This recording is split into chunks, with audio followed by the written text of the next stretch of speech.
Everyone, thank you very much for checking out another episode of My Smart Podcast. We have Guy Dawson with Classy Communications on to talk about a range of issues in a short period of time here. Everything from staying inspired to Guy. Let me just give you the microphone right now. What made you decide to start that company? Well, thank you. Number one, thank you for having me on your podcast, Jeff. I mean, I really have a lot of admiration for your approach to business, and I love what you're doing. I appreciate it. So first, I wanted to say that. But what inspired me to start my business was in 2008. I had, over the last few years before 2008, I had done a lot of personal development. Really got into attending seminars, reading books, and it was like a life-changing experience for me because I figured out what I wanted to do when I grew up at the age of 38 or 37 years old. And it was what I discovered through this process of introspection and just learning about where my strengths were, that public relations and marketing was the culmination of that, the writing, the communication aspect of it, and entrepreneurship really was sort of, as you had, Jeff, are you out there? Oh, yes, sir. No, forgive me. Okay, no, and we can talk. Let's talk about this on the podcast right now. On this recording, just real quick on this software. See, I can give you center top billing, whatever you call it. I can give you the focus right there. There, huh? Right. You're the other people and not being the person who receives it. So thank you for the top billing, Jeff. This is high level. Don't kid yourself. This is absolutely high level post-production recording that's going on. But so anybody that's out there, you can see us business owners. We're trying to do the best we can. And I appreciate you saying that, you like the way I do business. I might have to give you a 20 spot for that. I appreciate it for that little plug. But you and I have had a lot of dialogue. We really have about business, the way to do business, the way to communicate with people. You say classy communications. What does your day look like? Well, we help businesses, organizations, and individuals with a variety of business-oriented services. Initially, when we got started back in 2008, the focus was purely on public relations. As I had mentioned before, I had made a discovery that my skill set was really well directed in that area. And so what the business evolved from was, at the beginning, I was a publicist representing lots of businesses, managing their media, writing articles, press releases, booking them on appearances, managing their social media. That was the beginning of the social media craze that we all live in now. And so that was the beginning. And then as the years went on, it has really expanded the amount of services that we offer, got much more into marketing as time went on. I saw a lot of pairings with the public relations and marketing aspects in business. It allowed us to be able to help clients at a higher level when we started to also take on some of their marketing. I really did a lot of work in the mid 2000s, understanding marketing at a higher level. Public relations was more about writing, although there is a big writing element in marketing. But when in the mid 2000s, I started to learn about consultation, how to really help people with a lot of consultation when it came to marketing. Then we got into media. I started an AM radio show in 2011 called PR Connections. And it was my first experience in media. I had been a writer, as I mentioned before, for many years, but never had any experience being in front of the camera or in front of a microphone. And then at that time, it was a microphone. And started doing the show. The business community really embraced the show because I brought a lot of people on the air who had never been on the radio before. They never had an opportunity to promote their businesses or their professions in that way. And so we did the radio. I've been in radio ever since. And then around 2014, got into internet television. I was part of this network that created a show called The Dawson Show. And it was just the beginning of internet television. It was pre-Facebook Live, just a cutting edge concept that I could see.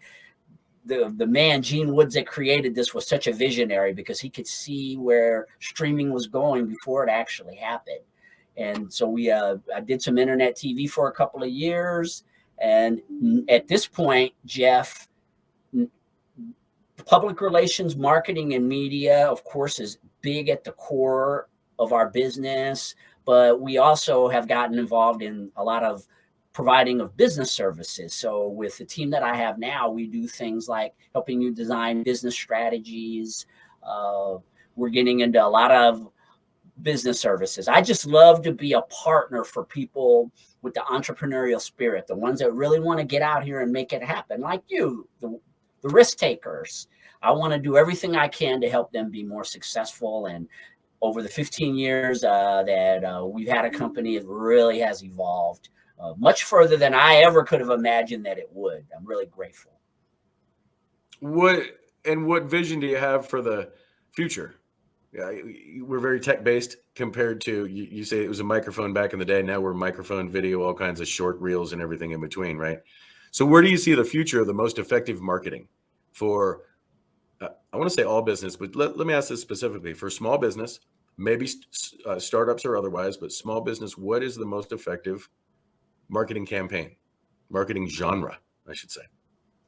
You know, it can vary based on the needs of a business at a lot of different levels. But I would say that any business out there that wants to market more effectively, one of the most underrated aspects of marketing that is extremely cost effective and works very well is actually email marketing.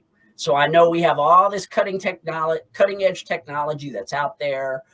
There's always new things being added, but dollar for dollar, I believe that email marketing for a small business owner or a professional, someone who doesn't have a massive budget, that is your most effective marketing tool that you really can utilize, just because of the amount of information that you can distribute. You can build your own database. You can literally create a following very inexpensively.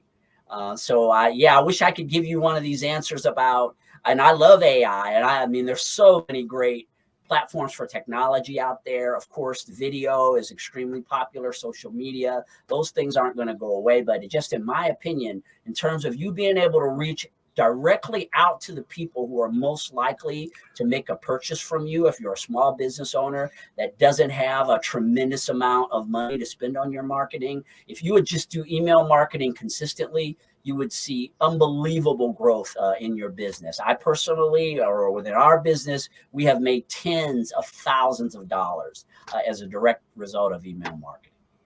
Right. And in that email, you're hitting your contact list repeatedly to keep your business top of mind, very organic, and with your people list. Are you consistently adding cold market, or just everybody adding to it and just continuing to grow that database and continuing to hit that database on a very consistent basis? Yeah, one of the challenges with cold market when it comes to email marketing is you have to worry about spamming. And so a great partner to email marketing is something that you and I are very engaged in, Jeff, and that's networking. As far as being cost effective for professionals and for small business people, networking, being a part of a good networking group like you and I are a part of Spark, which is just a phenomenal group of people that I really appreciate very much, the opportunities that we're having to create business for one another through a group like that.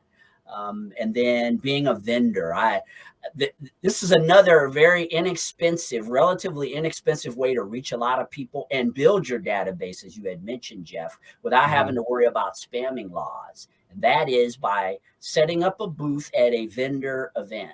And now we are post-COVID, we're back out here again, and there's lots of opportunities for small business owners or for professionals to just do something as simple as setting up a booth, meeting a lot of people at an event, making connections and then building your database. And then you've got that mechanism, like I talked about before, for touching them consistently, which would be your email marketing. And I want to bring something up, Guy. There are a lot of people in the world that they're just kind of natural born connectors. They are always increasing their relationships. Let's call them social butterflies, call them extroverts, call them what you will.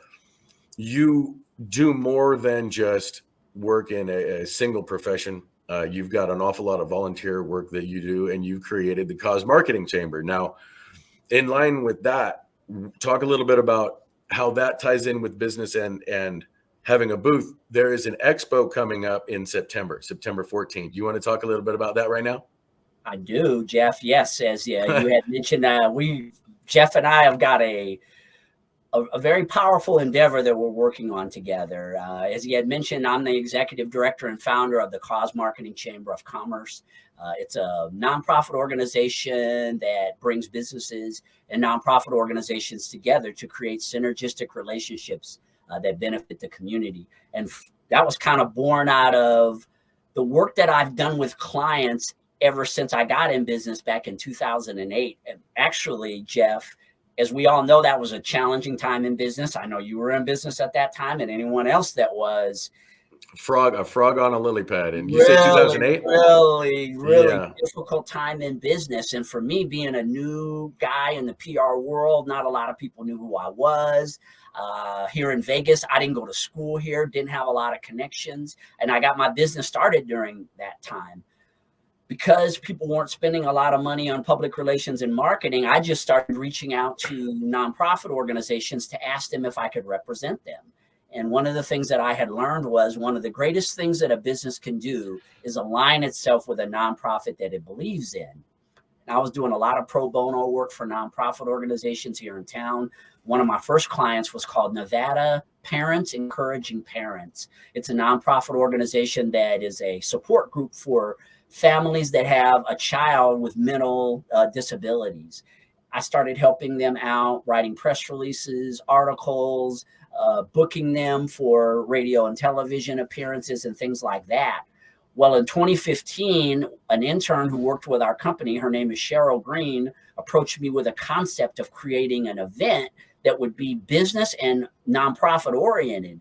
And we came up with the name Businesses with Heart, and we hosted our first Businesses with Heart event in March of 2015, which was 8 years ago. So we've been hosting this event for a long time. I was really surprised at how the community embraced the event. It was a great opportunity to support a featured nonprofit. That featured nonprofit at that time was called Hearts Alive Village, a new animal rescue center that has really flourished over the last 8 years. Proceeds from the event went to them. There was great networking. There was education about causes, education about business. And that was the launch of this event that we've been hosting ever since. And then we started the Cause Marketing Chamber of Commerce because we wanted to take the concept of cause marketing to another level, to teach business people and professionals and nonprofits how partnering together could be beneficial for them, doing it more on a more ongoing basis rather than just kind of getting together, throwing a party every once in a while, which is what we did for years with Businesses with Heart. And we got that organization started in 2019, and we are a growing organization. But the event that Jeff was talking about is we are going to host the 10th edition of Businesses with Heart on September the 14th from 4 p.m. to 8 p.m. It's going to be at a venue called The Space here in Las Vegas. Looking forward to throwing another party. By the way, the featured nonprofit organization is headed by none other than the illustrious Jeff Keach. Illustrious, that's going to cost $50. You can't use words like that. I'm just raking in the dollars, aren't I, Jeff? Yeah, you are. And I'm going to flash this up for our viewers. I want people to be able to get a hold of you, and also just a little bit of information and reminder about the date for Businesses with Heart. And I've got two questions for you. Let's talk about some real life stuff just for a moment, if we can. Walk me through, if you can, your decision-making process when you're hit with a challenge. Could be, let's keep it business, but I mean, oftentimes that same practice goes into personal and family and things, but a business challenge, a real hurdle. Do you have a step-by-step process for handling it? Or do you just pull your effing hair out and it's just all hell? Yeah, and oh my God, stress out. I mean, because everyone's human. What's your style? Yeah, I mean, it varies. It depends, right, on the situation, Jeff. Sometimes you get hit with things very quickly in business without much time to really adapt. Running a business is an emotional thing. And I know people always talk about, oh, it's business, never personal, that you shouldn't mix emotion with business. But as you had mentioned, Jeff, we're humans. We're humans doing business. We're humans ourselves. The people that we're dealing with are humans. So there are a lot of peaks and valleys that you experience. At least my experience. I've been an entrepreneur since I was 11 years old. So I've had many of the experiences that you were just talking about a second ago. I think the greatest thing that has worked for me in terms of all of these different twists and turns that you experience, it can be such an emotional roller coaster ride. Being a business owner, it is really just taking things a day at a time. That's what I've learned. When I have most of my challenges that I have in business usually come because I start to project about what's going to happen tomorrow or the day after or the day after. I really like to confront things in the moment. And I'm really big on gathering as much information as I can about anything that I'm engaged in when it comes to my business.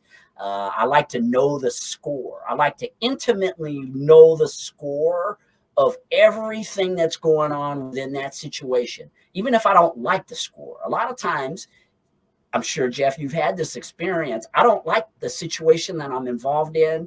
Things aren't working out the way that I expected them. It can be very disappointing. But what I've learned is, especially becoming an adult in my 50s, is that the most important thing is for me to know the score, know everything that's going on in that situation. And I'm much more equipped to be able to deal with any type of situation, the better I have an understanding of it. Because then that's one of the things that really helps me to pull my emotions together once I start focusing on the thing that's in front of me, one day at a time, and just knowing every intimate detail of what's going on. You shared right there a lot about what you've learned through business lessons and practices, but something in particular and personal. What have you learned in this entrepreneurial struggle about yourself? Boy, I've learned that my entrepreneurial journey is directly tied to my own personal development, and that where I am as a person is directly reflected in the business that I conduct. So even though, as I had mentioned before, it's always business, never personal business. But again, it's when I'm in my sharpest state in my life, I've noticed that my business tends to be in that type of state. Your business is always a reflection of the leader. And so I'm constantly pouring into myself good information. Jeff, I know you and I have had talks about reading good material, following people who have good, wise, sensible advice to share. There's a lot of people on the internet actually like that now, but there's a lot of great books out there. So it's my preparation as a human, spiritually and emotionally, and of course, understanding the business itself and constantly being in that state. That's what allows me to be able to make it matter where I am, never too far up, never too far down. And if I can keep myself in that state of mind, what is it? Stoicism, which is something I know that you have an interest in that we've talked about. Mm-hmm. It's a great tool when you become an adult. I mean, really become an adult. And I know you understand where I'm coming from. I think there's something to be said for being the average to dumbest person in the room. Yeah, that too. Follow the folks that are leaders, you know what I mean? And all that. Well, Guy, I really appreciate you coming on here. We like to keep this kind of short and sweet and get it out to our audience. And I really appreciate you coming on the show. I have been on a few of yours in the past. I appreciate that and everything. And just to be very honest, you mentioned, reading, getting into great information in books. I'm just a god awful reader. Audio books, however, that audio, feed coming in, Audible or, whatever other technologies there are out there. One last question, and I'm gonna let you go. How do you start your day? How do you start your morning? You mentioned books. For me, my reading time or listening time is definitely in the morning, right away, to start my day with some good brain food. How do you start yours? Yeah, so I start my day with 15 minutes of meditation.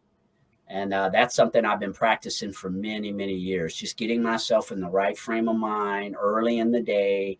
I get centered. Then I drink water. I'm really big. Before I have my coffee, I always have a minimum of 20 ounces of water every morning because your body loses a lot of water during sleep. And so I definitely like to get myself hydrated. Then I have my cup of coffee, and kind of like you were talking about, Jeff, I always listen to something on the motivational side, usually for about the first half hour of the day. And I usually do that while I'm writing out my day. I'm a real big believer in writing out my day. My days are very, very structured. And that's something that I've learned as a businessman that makes me so much more efficient. Is when I know exactly what I'm going to be doing throughout my day. Now my mind's in the right state of understanding, okay, I've got this project, right? And then of course, including my personal life in there. And once I've gotten that good start to my day, sometimes I jump into work, maybe I'll get into networking. I try to make phone calls early in the day if I can. And I've got a pretty extensive team of people. I've got several different companies, or actually divisions within Classic Communications that I run, which means I have 2 COOs, chief operating officers, that I have to consult with quite a bit, and we have team members. And but starting your day off in a centered way with lots of positivity, dumping a lot of positivity into my psyche is really important. Sets the tone for the way that the whole rest of the day goes. You're exactly right.